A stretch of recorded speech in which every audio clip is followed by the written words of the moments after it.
હાલ જે છે માધાપર ચોકડી પાસે યોગી ઇન્ડસ્ટ્રીયલ એરિયાની અંદર હીર એન્ટરપ્રાઇઝ કરીને જે ઉત્પાદક પેઢી આવેલી છે તેની અંદર અમારી ટીમ દ્વારા જે છે સ્થળ પર તપાસ કરતા અહીં જે કહી શકાય કે ડ્રાય ફ્રૂટનો જે છે અખાદ્ય જથ્થો એટલે કે અંદાજે 2 ટન એટલે કે 2000 કિલો જેવો જે છે જથ્થો આપણને મળી આવેલ છે। આ જથ્થાની અંદર જે છે તે અમારી ટીમ દ્વારા હાલ જે છે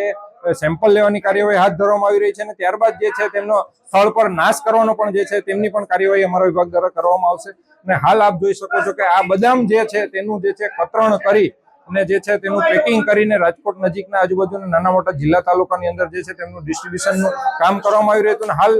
ઉનાળાની સિઝનને અનુલક્ષીને લોકો દ્વારા જે છે ઠંડા પીણા, આઈસ્ક્રીમ, શ્રીખંડ, લસ્સી અને આઈસ ડીશ ગોલાનો લોકો દ્વારા ઉપયોગ થતો હોય છે। અને આ વસ્તુઓની અંદર હાલ જે છે ડ્રાયફ્રૂટનો પણ બહોળા પ્રમાણમાં ઉપયોગ થતો હોય છે, તો તેની અંદર આનો ઉપયોગ થતો હતો। અને હાલ જે છે આવી અખાદ્ય ડ્રાયફ્રૂટ્સ જે છે ખાવાને કારણે લોકોને જે છે તે પેટમાં દુખાવો થવો, ઝાડા ઉલટી એટલે કે ડાયરિયા, વોમિટિંગ અને આંતરડાને લગતા નાના મોટા રોગો થવાની પૂરેપૂરી શક્યતાઓ રહેલી છે।